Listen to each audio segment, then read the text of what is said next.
इंसानी दुनिया से बहुत दूर एक परीलोक में वैशाली और अनिष्का नाम की दो राजकुमारी परी बहनें रहती थीं। दोनों राजकुमारी परी बहनें बहुत बुद्धिमान होने के साथ साथ बहुत खूबसूरत भी थीं। एक दिन दोनों राजकुमारी परी बहनें तलवारबाजी कर रही थीं। तभी वहाँ से दो राजकुमार भाई विष्णु और यश वहाँ से गुजर रहे थे। दोनों राजकुमारों को पहली नजर में ही राजकुमारी परियों से प्यार हो जाता है। विष्णु और यश दोनों अक्सर राजकुमारी परी बहनों को देखने के लिए उनके महल के बाहर से गुजरा करते थे। एक दिन दोनों राजकुमारी परी बहनें गार्डन में घूम रही थी। तभी राजकुमार उनके पास आते हैं और बोलते हैं, हम दोनों आपके पड़ोसी राज्य के राजकुमार हैं। हम दोनों को पहली नजर में ही आप दोनों पसंद आ गई थी। क्या आप दोनों बहनें हम दोनों भाइयों से शादी करेंगी? वैशाली राजकुमारी परी और अनिष्का राजकुमारी परी को भी दोनों राजकुमार बहुत अच्छे लगते हैं। इसलिए दोनों राजकुमारी परियां भी शादी के लिए हाँ कर देती हैं। कुछ दिनों में ही दोनों राजकुमारी परी बहनों की शादी दोनों राजकुमार भाइयों से हो जाती है। शादी के कुछ महीनों बाद दोनों राजकुमारी परियां गर्भवती हो जाती हैं। फिर दोनों राजकुमारी परियां खुशी से ये बात अपनी सास पड़ोसी परिदेश की रानी मधुरिमा परी को बताती हैं। दोनों की बातें सुन रानी परी मधुरिमा कहती है, तुम दोनों गर्भवती हो, इसलिए मैंने तुम्हारे लिए दूर किसी परिदेश से पौष्टिक आहार मंगवाया है। आज से तुम दोनों वही आहार लोगी। इस तरह रानी परी मधुरिमा दोनों राजकुमारी परियों का बहुत अच्छे से ध्यान रखती हैं। एक दिन दोनों राजकुमारियां महल के बगीचे में खड़ी होकर एक दूसरे से बातें कर रही होती हैं। तभी उनकी नजर महल में घुस रही एक औरत पर जाती है। अरे ये औरत कौन है जो इस तरह महल में चोरी छुपे घुस रही है? मुझे तो लग रहा है ये महल में चोरी करने जा रही है। इतना कहकर दोनों परियां उस औरत का पीछा करने लगती है। थोड़ी देर बाद ही चोरनी वैशाली राजकुमारी परी के कमरे में घुस जाती है और उसके सारे कीमती जेवर चुराकर भागने लगती है। लेकिन तभी दोनों राजकुमारी परियां राजकुमार के साथ मिलकर उस चोरनी को पकड़ लेती हैं। अरे कौन है तू? यहाँ चोरी करने की तेरी हिम्मत कैसे हुई? तुझे चोरी करते हुए शर्म नहीं आई? इससे ये सब बोलने का कोई फायदा नहीं है। इसके जैसे लालची और धोखेबाज लोग कभी भी नहीं सुधर सकते। हमें इसे अपने राज्य से धक्के मारकर बाहर निकाल देना चाहिए। उसके बाद दोनों राजकुमार सिपाहियों को बुलाते हैं और सिपाही उस चोरनी को हमेशा के लिए राज्य से धक्के मारकर निकाल देते हैं। अपनी बेइज्जती होते देख उस चोरनी जिसका नाम मानसी था उससे बर्दाश्त नहीं होता है। इन दोनों परी बहनों ने मिलकर मेरी बहुत बेइज्जती की है। मैं इन दोनों परी बहनों को छोड़ूंगी नहीं। मैं अभी के अभी पृथ्वी लोक के काले जादूगर के पास जाऊंगी और उससे काला जादू सीखकर वापस आऊंगी। इतना बोलकर मानसी पृथ्वी लोक के काले जादूगर के पास जाती है और उस दिन से काला जादू सीखने लगती है। ऐसे ही कुछ महीने बीत जाते हैं और मानसी एक दुष्ट जादूगरनी बन जाती है। जादूगरनी बनते ही मानसी जादूगरनी का रूप ले लेती है और दोनों राजकुमारी परी बहनों के पास जाती है। मैं सोने के परीलोक से आई हूँ। मुझे पता चला कि आप दोनों परी बहनें गर्भवती हैं, इसलिए मैं आप दोनों को एक खास उपहार देना चाहती हूँ। अरे वाह, ये तो बहुत अच्छी बात है। लेकिन तुम हम दोनों को कौन सा उपहार देना चाहती हो? जरा दिखाओ तो। यहाँ कुछ दूरी पर एक गुफा है। गुफा के अंदर दो जादुई आम मिलेंगे। अगर तुम दोनों बहनें उस जादुई आम को खाओगी तो तुम्हारे बच्चों में भी एक अलग प्रकार का तेज होगा और वो हमेशा स्वस्थ रहेंगे और साथ ही तुम्हारे बच्चे बहुत शक्तिशाली होंगे। मानसी जादूगरनी की बात सुनकर दोनों परी बहनें बहुत खुश हो जाती हैं। ये तो बहुत अच्छी बात है। हम दोनों अभी के अभी उस गुफा में जाएंगे और जादुई आम खाएंगे। क्या तुम हमें वहाँ तक ले जाओगी? हाँ, क्यों नहीं, चलिए हम अभी चलते हैं। उसके बाद दोनों राजकुमारी परी बहनें मानसी जादूगरनी के साथ उस गुफा की तरफ चल पड़ती हैं। कुछ देर तक चलने के बाद गुफा आ जाती है। ये वही गुफा है जिसके बारे में मैंने आप दोनों को बताया था। गुफा दिखने में बहुत गहरी और डरावनी थी, जिसे देखकर दोनों परी बहनें घबरा जाती हैं। अरे ये गुफा तो बहुत डरावनी लग रही है। मुझे तो लग ही नहीं रहा कि इस डरावनी गुफा के अंदर जादुई आम होगा। वैशाली राजकुमारी के इतना कहते ही मानसी जोर जोर से हंसने लगती है। मैं तुम दोनों को यहाँ पर जान से मारने के लिए लाई हूँ। तुमने मेरी बेइज्जती की थी ना, अब मैं तुम्हें हमेशा के लिए खत्म कर दूंगी। मानसी की बात सुनकर दोनों राजकुमारी परियां डर जाती हैं और बोलती हैं, हमने इस दुष्ट औरत की बातों पर यकीन करके बहुत बड़ी गलती कर दी। अब हमारा क्या होगा? अब तुम्हारा वही होगा जो मानसी चाहेगी, यानी मैं चाहूंगी। इतना बोलकर मानसी दोनों राजकुमारी परी बहनों को रस्सी से वहीं पास के एक पेड़ से बांध देती है। लेकिन तभी उस जंगल में रहने वाले दो आदिवासी दंपत्ति ये सब कुछ देख लेते हैं। अरे नहीं, ये तो बहुत दुष्ट औरत है। ये तो इन दोनों राजकुमारी परियों को जान से मार देगी।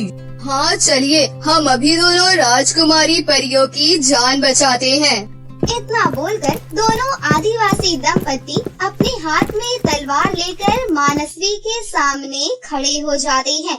दोनों आदिवासी दंपत्ति के हाथ में तलवार देखकर मानसी डर जाती है। अरे तुम दोनों यहाँ तलवार लेकर कैसे आ गए? ये हमारा ही घर है, लेकिन तू यहाँ इन दोनों राजकुमारी परियों को बंदी बनाकर क्यों लाई है? अगर तूने दोनों मासूम गर्भवती राजकुमारी परियों को नहीं छोड़ा तो मैं इस तलवार से तेरे टुकड़े टुकड़े कर दूंगी। ये सब सुनकर मानसी बहुत ज्यादा डर जाती है और अपनी जान बचाने के लिए वहाँ से भागने की कोशिश करती है। लेकिन तभी आदिवासी औरत उसको पकड़ लेती है और उस पर तलवार से हमला कर देती है। तभी मानसी रोते हुए बोलती है, ये क्या होगा? मैं अपने ही बिछाए जाल में फंस गई। इतना बोलकर मानसी अपना दम तोड़ देती है और इस तरह हमेशा के लिए मानसी का खात्मा हो जाता है। उसके बाद दोनों राजकुमारी परी बहनें आदिवासी दंपत्ति का शुक्रिया अदा करते हैं। हमारी और हमारे बच्चों की जान बचाने के लिए आप दोनों का बहुत बहुत शुक्रिया। इतना कहकर वैशाली राजकुमारी परी और अनिष्का राजकुमारी परी वहाँ से अपने महल की तरफ चल पड़ती हैं। और थोड़ी देर बाद जब दोनों राजकुमारी बहनें अपने महल लौट आती हैं, तो उन्हें देख पूरा राजमहल बहुत खुश होता है। फिर राजकुमारी परियां दोनों राजकुमारों से अपने ऊपर बीते हुए पल के बारे में बताती है। फिर राजकुमार उस आदिवासी दंपत्ति को खूब सारे उपहार देते हैं, जिन्होंने दोनों राजकुमारी परियों की जान बचाई थी। और ऐसे ही हंसी खुशी 3 महीने और बीत जाते हैं। फिर वैशाली राजकुमारी परी एक लड़के और अनिष्का राजकुमारी परी एक लड़की को जन्म देती है। बच्चों के जन्म के बाद महल में चारों तरफ जश्न मनाया जाता है और सभी हंसी खुशी से रहने लगते हैं। चमेली के मन में कुछ चल रहा है। वो अपनी बहुओं को हमेशा दबा कर रखना चाहती है। बहुओं को कुछ बोलने नहीं देती है, ठीक से खाना भी नहीं देती है। चमेली बैठकर अपने ही मन में ये सब सोच रही थी कि बड़ी बहू वहाँ पर आ जाती है और चमेली से कहती है, माँ जी भूख लगी है, कुछ खाना खा लूं। खाना खाएगी? कमीनी, तेरा बाप क्या खाने का खजाना छोड़कर गया है? माँ जी आप ऐसे बात क्यों कर रही हैं?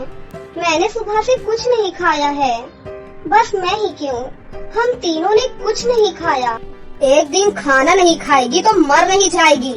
जा अपना काम कर, नहीं तो धक्के मार कर घर से निकाल दूंगी, समझी? बेशरम औरत कहीं की, जब देखो खाना खाना खाना। हाँ? बड़ी बहू चुपचाप वहाँ से बाकी बहुओं के पास चली जाती है। बाकी बहुएं उसका इंतजार कर रही थी। उसे देखकर बाकी बहुएं कहती हैं, क्या हुआ दीदी, कुछ खाने को मिलेगा कि नहीं? नहीं, माँ जी ने कुछ खाने की परमिशन नहीं दी। तो क्या हम ऐसे ही भूखे रहें? मैं बिल्कुल भूख नहीं सह सकती हूँ। हाय भगवान, ये कहाँ आ गई हूँ मैं? भूखे रहते रहते हम एक दिन मर जाएंगे। और क्या ही कर सकते हैं, सुबह से शाम तक बस काम करो, उसके बदले क्या मिलता है? सास का अत्याचार। दीदी ऐसे नहीं चलेगा, चलो हम रसोई से खाना खा लेते हैं। हाँ, अम्मा जी को पता नहीं चलेगा, अगर नहीं खाए तो ऐसे ही मर जाएंगे। उससे अच्छा कुछ खा के सास की तीखी बात सुन ले। हाँ हाँ, चलो चलो। ये बोलकर सभी रसोई में जाती हैं। रसोई में सूखी रोटी रखी हुई थी। सभी एक एक रोटी हाथ में लेती हैं। सिर्फ सूखी रोटी पड़ी है, भूख के समय यही बहुत है, चलो जल्दी से खा लो। अगर माँ जी ने देख लिया ना तो बहुत मुसीबत हो जाएगी। वो रोटी खाने जाती ही है कि वहाँ पर चमेली आ जाती है और सब कुछ देख लेती है। वो बहुत ज्यादा गुस्सा हो जाती है। अरे चोर, सब चोर हैं, अपने ही घर से चोरी करते हैं। नहीं माँ, चोर नहीं है हम, ये तो हमारे हक का खाना है। इस घर में तुम लोगों का कोई हक नहीं है, ये मेरा घर है, मेरा। यहाँ मेरे कानून चलते हैं, मेरी इजाजत के बिना एक पत्ता भी नहीं हिलता है। और तुम लोग खाना खाने आ गए, तुम मुझे ये रोटियाँ दे दो, मैं तुम लोगों को खाने नहीं दूंगी। ये बोलकर चमेली तीनों बहुओं से रोटी छीन लेती है और बाहर जाकर रास्ते में फेंक देती है। तीनों बहुएं चमेली के पीछे पीछे जाती हैं। ये क्या माँ, ये क्या कर रही हैं आप? रोटी रास्ते में फेंक दूंगी, लेकिन तुम लोगों को खाने नहीं दूंगी। ये बोलकर चमेली चली जाती है। इतने में एक कुत्ता आकर रास्ते से रोटी खाने लगता है। सभी बहुओं की आंखों में आंसू आ जाते हैं। हाँ, तू ही खा ले, हमारे नसीब तो तुझसे भी खराब है। तुझे हर रोज कहीं न कहीं से खाना तो मिलता है, हमें तो वो भी नहीं मिलता। चमेली हमेशा से ही ऐसी है। एक जमाने में वो अपने बेटों पर भी खूब शासन करती थी, इसीलिए वो लोग पढ़ाई खत्म करने के बाद बाहर काम करने के लिए चले गए। चमेली के 3 बेटे हैं, उन तीनों की एक ही दिन में शादी हुई। उसके बाद से ही तीनों बहुओं पर चमेली का अत्याचार शुरू हो गया। तीनों लड़के बाहर ही रहते हैं और कभी कभी घर आते हैं, इसीलिए चमेली और भी ज्यादा बहुओं के सर पर चढ़कर नाचती है। आज जो हुआ वो तो बस उसका एक छोटा सा उदाहरण है। इसके बाद और कुछ दिन बीतते हैं। बेटों का आना जाना लगा ही रहता है।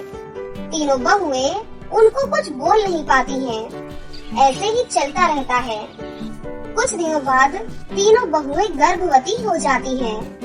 डॉक्टर घर पर आते हैं और उन तीनों का चेकअप करते हैं। देखिए चमेली जी, तीनों को अभी बहुत ध्यान से रहना पड़ेगा। शरीर के ऊपर कोई स्ट्रेस ना आए, उसको ध्यान में रखना पड़ेगा। हाँ जी डॉक्टर साहब, आप चिंता मत कीजिए, मैं बहुत अच्छे से तीनों का ध्यान रखूंगी। हाँ हाँ, आप तो एक औरत हैं, आप तो समझेंगी ही। इन दिनों पूरे बेड रेस्ट की जरूरत है, वरना कुछ भी हो सकता है। वो सब तो ठीक है, मगर आप कह सकते हैं क्या लड़की होगी या लड़का? नहीं, ये मैं नहीं कह सकता। लड़का हो या लड़की, दोनों तो एक ही समान हैं। घंटा एक समान है। जो भी हो, इस हालत में इन तीनों से काम करवा के कितना मजा मिलेगा। सभी काम करते हुए दर्द से तड़पने लगेंगी और मैं ये देखकर बस हंसूंगी। डॉक्टर साहब चले जाते हैं और उसके बाद ही चमेली अपने असली रंग में वापस आ जाती है। ए नौटंकियों, उठ जाओ, बहुत काम है। मगर डॉक्टर साहब ने तो हमें बेड रेस्ट करने के लिए कहा है। हाँ तो तुम लोग रेस्ट लोगे तो घर का काम कौन करेगा? ससुराल में ऐसा ही करना पड़ता है। ये तुम लोगों का घर नहीं है जो अपनी मर्जी से चलोगे। क्या कह रही है माँ जी? ससुराल घर नहीं होता? नहीं, और सास भी कभी माँ नहीं होती, समझी ना? अब उठ और काम पर लग जा, नहीं तो इस हालत में ही लोहे के डंडे से पिटाई करूंगी।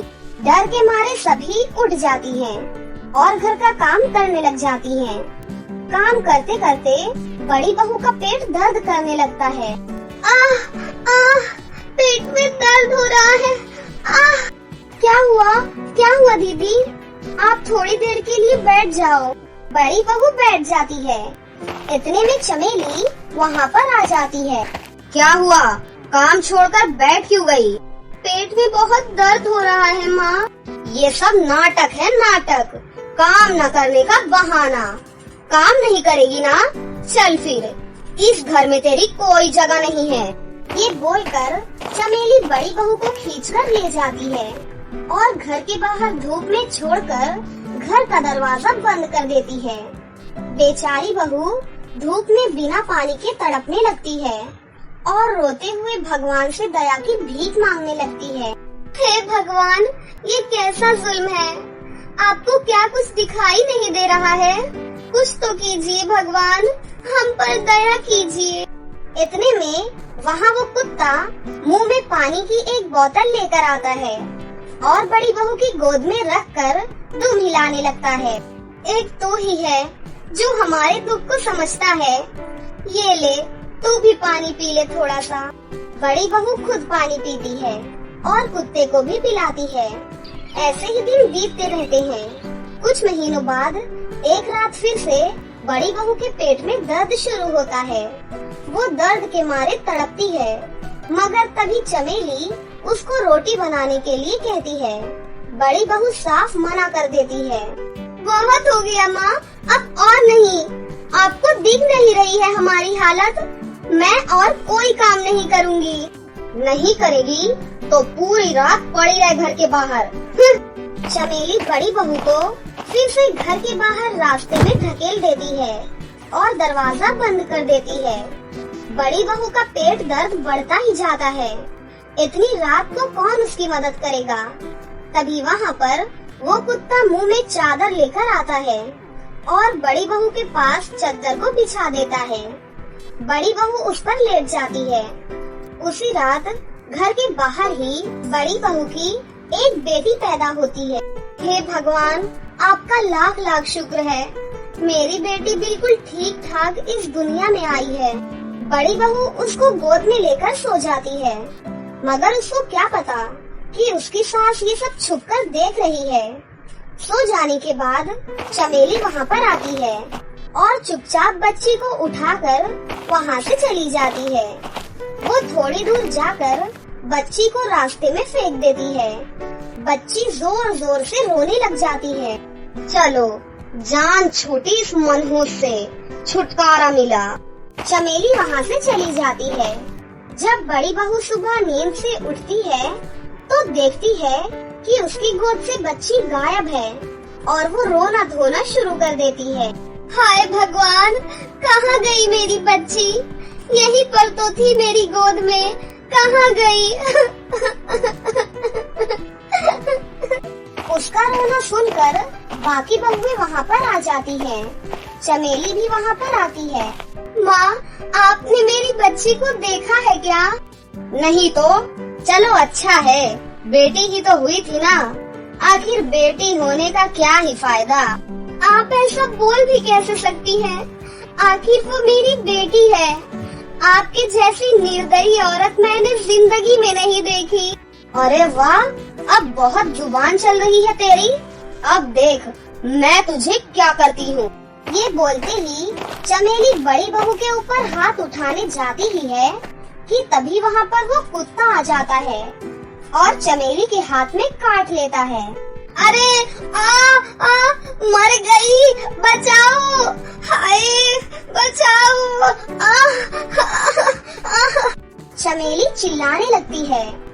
तभी वहाँ पर एक चमत्कार हो जाता है। वो कुत्ता गायब हो जाता है और उसकी जगह एक परी प्रकट होती है। चमेली, तू बहुत ही नीच किस्म की औरत है, मुझे सब पता है। इसीलिए मैं कुत्ते के रूप में यहाँ आई थी, ताकि समय आने पर तुझे सबक सिखा सकूं। बड़ी बहू, चमेली ही तेरी बेटी को रास्ते में फेंक कर आई है। ये ले, तेरी बच्ची को मैंने संभाल कर रखा है। ये कहकर परी बच्ची को वापस देती है। चमेली परी से माफी मांगने लगती है। मुझे माफ कर दीजिए, मुझसे बहुत बड़ी गलती हो गई। नहीं, तेरी गलतियों की माफी नहीं मिल सकती है, सजा तो तुझे मिलनी ही चाहिए। मैं श्राप देती हूँ, आज से तेरे दोनों हाथ और दोनों पैर काम करना बंद कर देंगे। तू बहुओं को खाना नहीं देती थी ना, आज से तेरी बहुएं जब तुझे खाना खिलाएंगी तभी तू खाना खा पाएगी। ये कहकर परी वहाँ से गायब हो जाती है। उसके बाद चमेली अपाहिज बन जाती है और हमेशा के लिए एक व्हील चेयर पर बैठी रहती है। उसे अपनी गलतियों की सजा मिल गई थी। बाकी दोनों बहुओं को भी बेटा और बेटी होते हैं और सभी अपने पतियों के साथ हंसी खुशी अपना जीवन बिताने लगती है।